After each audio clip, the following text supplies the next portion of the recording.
In the escalating war between Iran, the United States, and Israel, new questions are emerging about the roles of global powers Russia and China. In the opening phase of the conflict, analysts say Moscow and Beijing appear to offer diplomatic backing and strategic support to Tehran, reinforcing long-standing partnerships.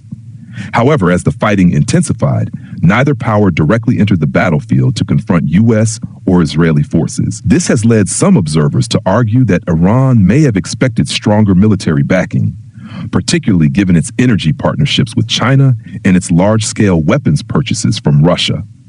Critics claim Tehran may now find itself largely alone in direct combat, despite years of strategic cooperation. The situation is raising broader concerns about shifting alliances and whether major powers are carefully avoiding a direct global confrontation. Iran has long supplied oil to China and invested heavily in Russian-made military equipment, building what many viewed as a strong strategic axis. Yet as missiles were exchanged and tensions surged, both Moscow and Beijing stopped short of open military intervention. While both nations have criticized U.S. and Israeli actions diplomatically, their decision not to directly engage militarily has fueled speculation that they are calculating their own risks. Some political commentators suggest Iran may have believed its allies would stand beside it in a full-scale conflict, only to discover limits to that support. Others argue that Russia and China are deliberately avoiding escalation to prevent a broader world war. For now, their role remains one of strategic positioning rather than active battlefield involvement. The conflict has highlighted the complex web of global alliances shaping modern warfare.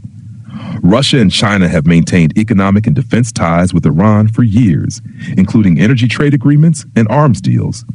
In the early days of the war, diplomatic statements and intelligence coordination were seen by some as indirect assistance. However, neither country deployed forces to defend Iranian territory against U.S. or Israeli strikes. Analysts suggest this may reflect a strategic decision to weaken Western influence without triggering direct confrontation. As a result, Iran's expectations of full-scale backing may not have materialized in the way some anticipated. The broader picture suggests a cautious balance of power at play. While Tehran continues its military campaign, Moscow and Beijing appear focused on protecting their own geopolitical interests rather than entering an open war. This has prompted debate over whether Iran was left to confront the United States and Israel largely on its own.